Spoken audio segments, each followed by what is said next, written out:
Muuziqaa dingilfaa goota badhaasa yoo dhabne wayyo akka bishee garbaa goota roorroo diduu eessaa fiduu wayyo akka lemoo qilxuu hayyuu gaaratti hafee waa madafee akka taaddee birruu kan lammiisaaf dhiigu eessaa argu wayyo akka waaqoo guutuu goota baddaa baalee maaltu caalee. Car in which he and his Oromo friends were traveling hit a land mine planted by the agents of the Ethiopian government. I think 5 of his friends were killed on the spot, and Trevor was wounded, admitted to Sudan military hospital, and most people would never have gone back working among the Oromo refugees after that, incident. And a few months later, Trevor was back working there. I am not really exaggerating if I say he truly loves the Oromo people, no doubt about that. He fell in love with the Oromo people from the very beginning, and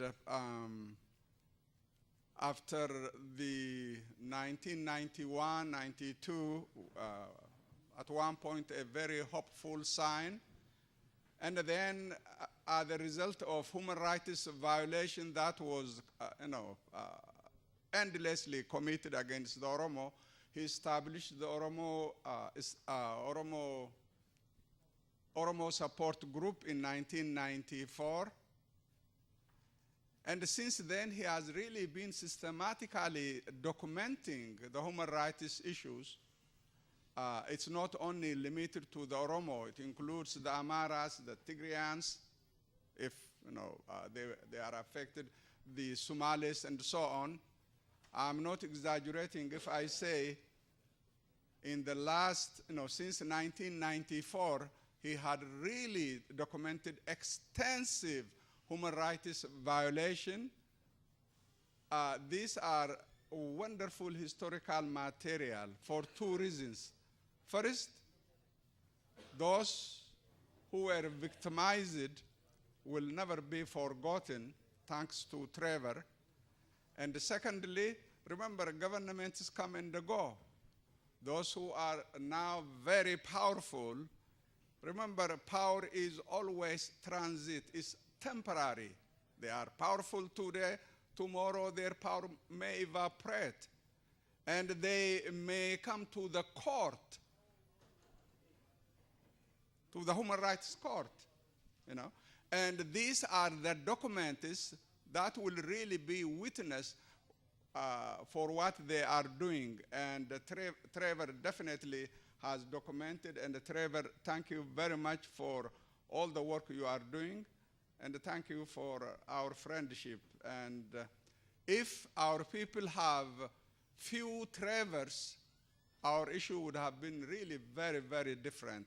And if I may end by saying, again, this is not intended to embarrass him, if we Oromos, few of us really work a fraction of as much as he is doing, we would have made a difference in the lives of our people. And Trevor, thank you. Akka waaqoo guutuu goota baddaa baalee maaltu caalee.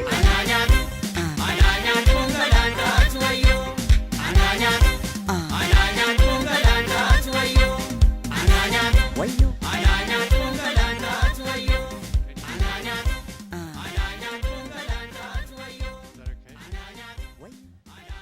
Can you hear? Oh, good. Right. Well, good morning. I appreciate the honor of being asked to give this keynote address, and I feel very humbled to be among the prominent academics, artists, writers, and heroes who have stood here before. Let me start with showing you a picture of Ali Adi refugee camp in Djibouti. If you can see the man towards the left of the screen in the middle, dressed in white,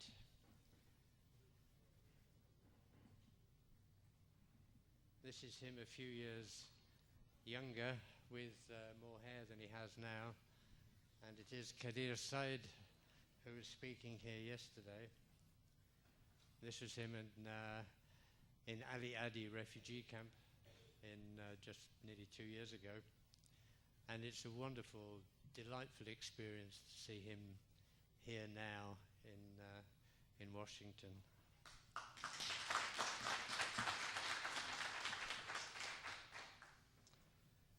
Okay, at the outset I have to point out that I'm not an expert on anything, and I really don't recognize the description of myself in the publication prior to this conference that was so generously written by Mosissa, I think with Mohammed Hassan's assistance. I must correct some of the misinformation, although it is true that, like many friends and colleagues, I was in a landmine explosion. It's not true that I was seriously injured and spent months in hospital. My injuries were not very severe, and I was hospitalized for a matter of days only. When I returned to the UK, I was able to go back to full-time work. I have no political advice to give this morning, and the little I have learned is a product of my age and the opportunity I've had to mix with exceptional people.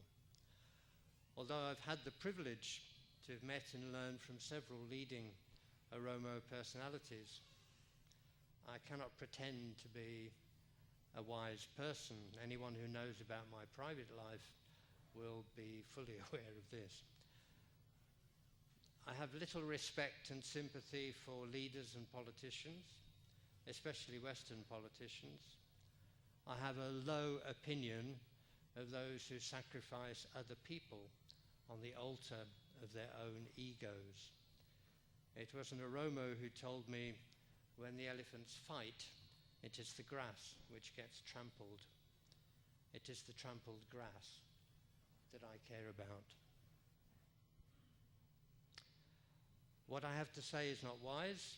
I have just a common sense appreciation and response to the hundreds of accounts of abuse which I've heard and the thousands which I've read from ordinary people who have shown me just how extraordinary they can be. They are the grass which has been trampled while the elephants have fought. In the following few minutes, I will describe why I have tried to document human rights abuses and what I have come to appreciate about the effects of human rights abuses. I will summarize some of the lessons I've learnt. Finally, I'll make a few comments about the conclusions I've drawn and their relevance to the future. So, why report abuses? Initially, I believed naively that Western supporters of the EPRDF only needed to be told about the extent of abuses in Ethiopia, and they would somehow insist on a change of behavior so those abuses would stop. You can see how unwise and naive I am.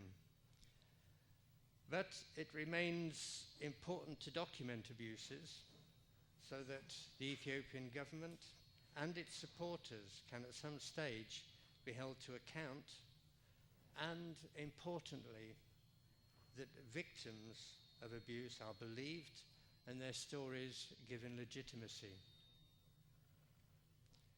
One rape victim in the UK said that not being believed by the UK immigration authorities was as bad as being raped.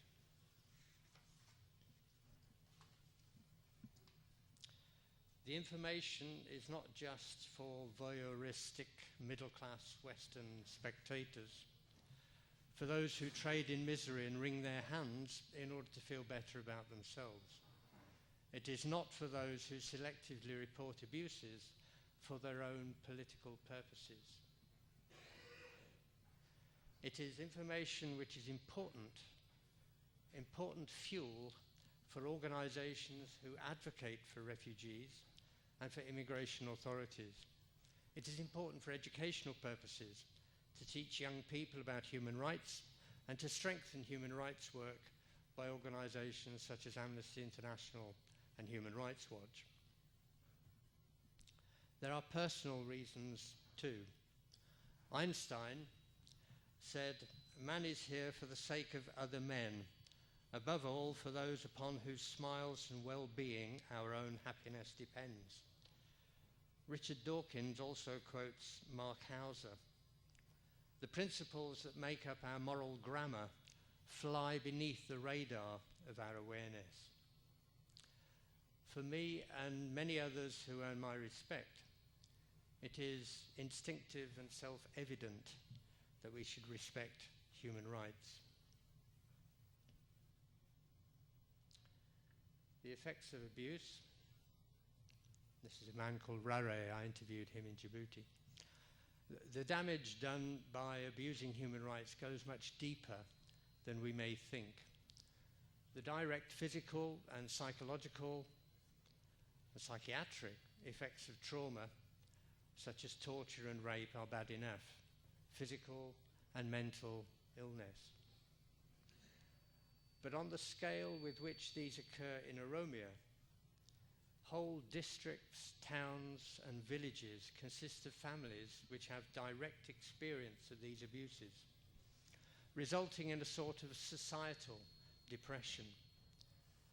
Torture and rape damage the ability to trust and have normal relationships. And what effects does that have on social interaction, economic and educational development, and cultural progress? I've interviewed several women who have escaped only to be abused as domestic servants in Arab countries. They have become so dispirited, hesitant, and unassertive that their chances of successfully coping with hostile immigration systems are very poor. Loss of breadwinners of families, death and detention of parents, siblings, spouses, and children. Because of these, generations are successively impoverished. The living standard of many families in Ethiopia is dropping. This affects many more than the thousands who have been driven from their land by foreign speculators and land grabbers.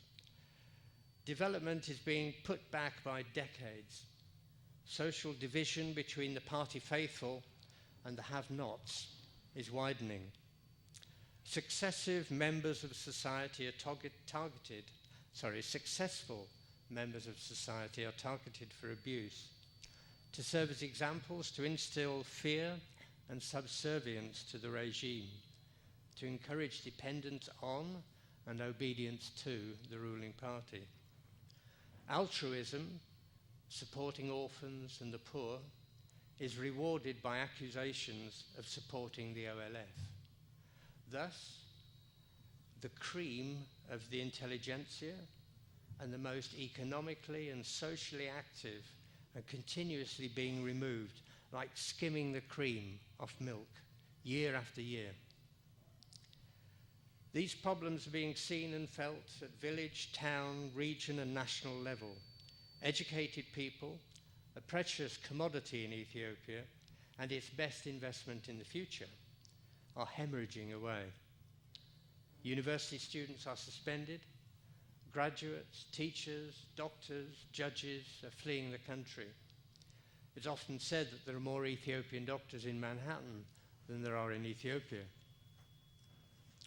I know 3 former judges. Only one is now practicing law. One is a lowly civil servant in London, and the former president of the Oromia Region Supreme Court, Tashale Abera, is a poorly paid translator in London. Look also at the international effect, at the international level, for the effects of human rights abuses. When the individual or her family can take no more in Ethiopia, she becomes a refugee. The sans everything. Movement of populations, despite being as old as history, is now considered a problem on the scale of international terrorism and climate change. The effect of large numbers of refugees and asylum seekers is to promote xenophobia and racism. Local and national political and community leaders use the other, the foreigner, the economic migrant, as a scapegoat for their own political ends and bids for power. Political parties in the UK compete for the xenophobic and vote by increasingly hostile policies towards asylum seekers.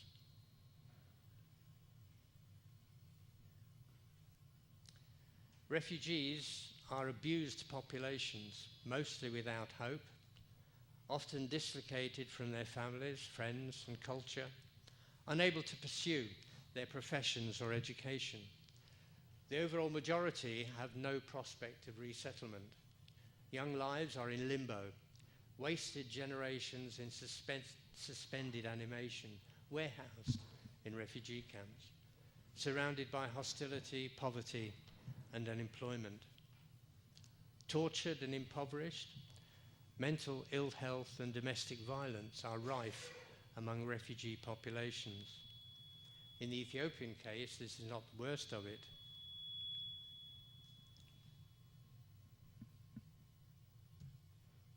This is Rihanna, who was refooled, snatched by an Ethiopian security squad from Hargeisa in late 2012. Even if you're a refugee from Ethiopia in a foreign country, you're still not safe from the arms of the regime in Djibouti, Hargeisa, Yemen, and Sudan. Finally, there is the brutalizing effect of abuse, affecting perpetrators as well as the victims. This loss of social responsibility will echo and reverberate between neighbors and peoples for a generation or more, if the abuse even stops now. Okay, lessons that I've learnt in the last 20-odd years. I continue to be amazed and shocked at how cruel people can be to each other. Not just torturers, rapists, and killers, but office-bound lackeys in immigration departments in the UK, in Europe, and North America. Their stubborn inability to see their asylum systems from the point of view of the asylum seeker, rather than from their seats of power and privilege, makes me extremely angry.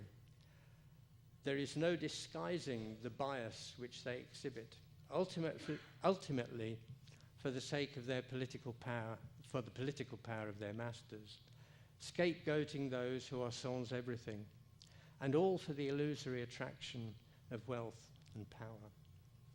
Second, I've learned how much easier it is to divide than to stick together. I'm not just talking about the political disappointments over the last 15 years. I've seen communities of refugees driven apart by trivial personal rivalries and greed for petty power and influence. I spent energy and time in Egypt recently trying to remind one community of the wise words of Colonel Alamu Kitesa on unity when he spoke at this conference nearly 20 years ago. I suspect the hand of the TPLF in many of these divisions. In any case, remaining divided plays straight into the hands of these oppressors. Not only does it weaken our voice in the ears of potential friends and allies, it destroys our credibility with NGOs whose purpose it is to help refugees. It excuses inactivity and lessens the effect of advocacy and lobbying. Thirdly, mixing with human rights activists, I've become aware of my own prejudices and prejudices in my friends. Human rights are precisely that, rights which are associated with being human. Every human has them. The moral health of a society is reflected in how it treats its poor, its opponents, and its criminals. The killer, the torturer, the rapist, they have human rights. Some rights are absolute. In my opinion, no one has the right to kill, rape, torture, or enslave, whatever the nature of the victim or their own crimes. There is prejudice and racist hostility in a Oromo society. As soon as an individual is placed in a defined group rather than treated as an individual, she is liable to be objectified as a target of prejudice and abuse. I was horrified at a wedding I attended in London last month to hear the officiating reverend use his platform to preach intolerance against homosexuals. Human rights are human rights. It's not a question of Oromo good, Amhara bad, Oromo good, Tigrayan bad, straight good, homosexual bad. We are all human and we all have human rights.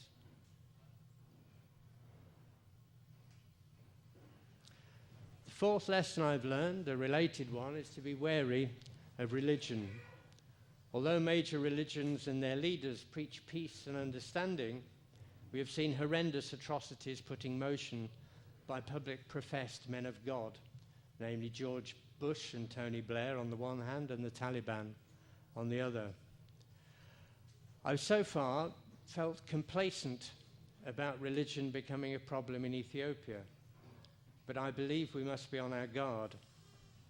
Zenawi and his dinosaurs, and possibly the US and UK governments, would like to see the problems in Ethiopia neatly fitted into Huntington's facile clash of civilizations paradigm, and we must not allow that to happen. I've watched with growing alarm a shift from political and social activism to religious activism. This could be good if Muslims and Christians observe ideals of tolerance and cooperation, but there are forces, not least the TPLF, trying to drive a wedge between them. Fifth point, I am becoming increasingly disillusioned with violence as a means to an end. I know this is a hot topic and it's taken me a lot of thought going either way, and I still haven't made my mind up in the Oromo case. But let me give you one thing to chew over. A friend of mine worked in Afghanistan in 2011. He was told by American colleagues in Kabul that the US had spent $3 trillion in their 10-year war there. The population of Afghanistan is about 30 million. An average 12-year-old could tell you that that works out at $10,000 for every man, woman, and child in Afghanistan for every year of the American occupation. That's food for thought. My final lesson concerns how resilient and positive our fellow members of the human race can be. Individuals like these have carried me forward when I just wanted to give up and live a quiet life. Garibole spent most of 4 years being detained and beaten in military camps in Borana, and in 2001 he was ordered from his cell to bury 3 prisoners who'd been killed. He was not warned that one of them was his 17-year-old brother. After his release and escape to Kenya, he led 62 families gathered in Jamhuri Park during the election violence in Kenya in 2007, and was taken with them to Kakuma camp in 2008, where he told me in 2010, if we move now, we're already dead. We have died here. Now, just over a year ago, he was resettled in the UK. And here he is leading the dancing and blessings at the 30th anniversary celebrations of the Aroma Relief Association in Manchester in 2012. There are many, many others I could illustrate, but I want to do just one more. Here are two girls. Could we have the lights up just a little, please? Thanks. Here are two girls who escaped from Ethiopia when they were just 10 and 12 years old after their families were killed. During their journey, they were captured by traffickers in Sudan. They saw awful atrocities, including the torturing to death of the adoptive mother of one of them, Samira, on the left. They were themselves tortured and raped in the Sinai Desert for 2 years. One, Samira, on the left, was thought to be dead and was rescued from being buried alive at the last minute. They were the last survivors of a group of 35, and they saw 4 others killed for their kidneys. They were emaciated on arrival in Cairo at the end of January. These are their scarred and withered bodies on arrival. Note the stab wounds.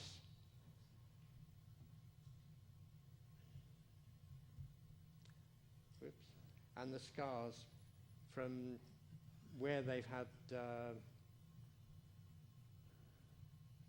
molten plastic poured onto them by their torturers, wanting them to phone for somebody to pay a ransom for them. This is Nusriya on arrival. That's a scar on her left forearm from where the torturers put petrol on her arm and set it on fire. This is a scar on one of her feet, on the front of her ankle, from shackles that she wore for 2 years. But these youngsters are remarkably resilient. This is them in May when I interviewed them in Cairo. Obviously they're damaged people, but now they've got hope and they can smile. It's fantastic. Conclusions. Change is never quick enough for an activist. If you're pushing a frontier, then all around is what you're pushing against, what is tying you down and delaying progress. Most of what you see is failure, and your driving force is impatience and anger. It is encouraging every now and then to step back and look at the bigger picture. Then you see that there has been huge progress. On a simple level, I used to watch cowboy and Indian films on television when I was a kid. But you have no celebration of that genocide of 10 to 20 million Native Americans promoted by today's media. The colonization of Africa, the Americas and Asia, and the slave trade, all justified by racist beliefs, are almost totally a thing of the past. I came across some quotes recently in Richard Dawkins' book, which illustrate this point. Listen to this. I quote, "No rational man, cognizant of the facts, believes that the average Negro is the equal, still less the superior of the white man. The highest places in the hierarchy of civilization will assuredly not be within the reach of our dusky cousins." Now this was written by a leading thinker and visionary of the 19th century, Thomas Henry Huxley, in 1871. Now listen.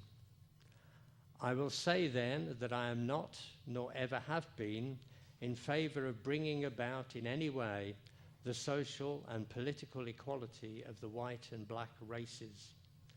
The speaker continued to say that black people would never be voters, never be jurors or holders of office, and never be allowed to marry whites.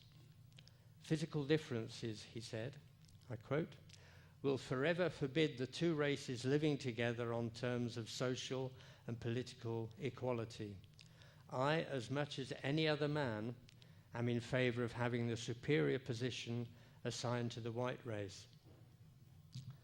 That was Abraham Lincoln in 1858.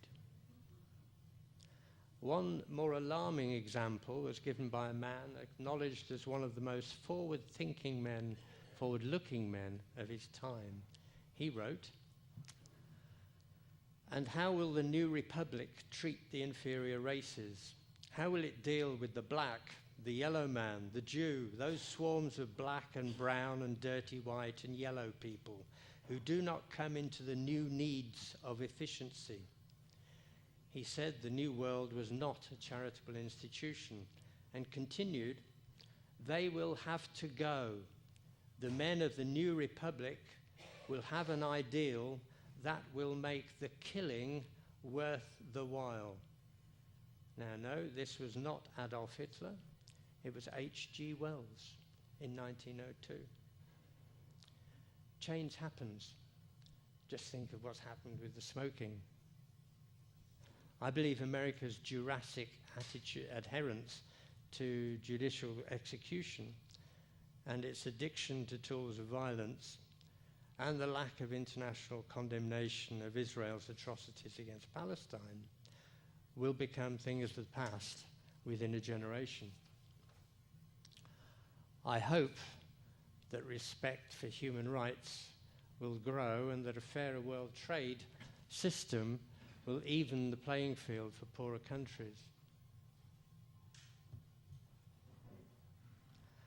A former Foreign and Commonwealth Office official and academic in Chatham House told me in April at Virginia Luling's funeral celebration that change was inevitable in Ethiopia, that the Ethiopian regime was so last century. She was quite confident. Change is not brought about by leaders or politicians. It happens because of people like us, talking to each other, speaking to colleagues at work and in school, complaining in bars and coffee houses, and because of social media, plays, editorials, radio and television programs, soap operas, phone-ins, comedy and satirical shows, and civil society. Change happens because organizations like OSA write letters. These are the ways our textbook of moral grammar is influenced. This emphatically does not mean that we can sit back, relax, and just let change happen. It means that it's vitally important to remain vocal and active to push this process along, but knowing that many of our effects will be unseen and unheard by ourselves. Dinosaurs like Zenawi are dying out. We must just keep going.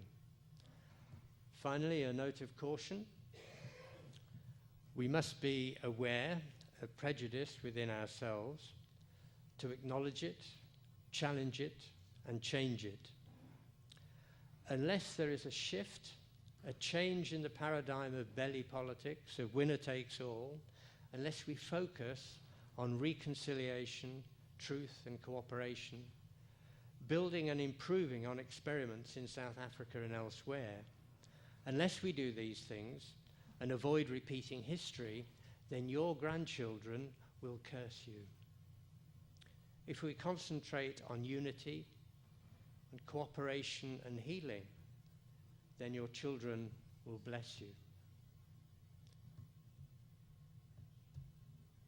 Thank you very much.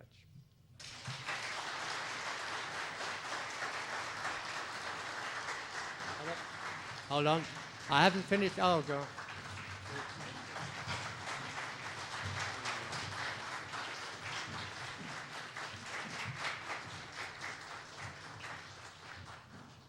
Thank you very much.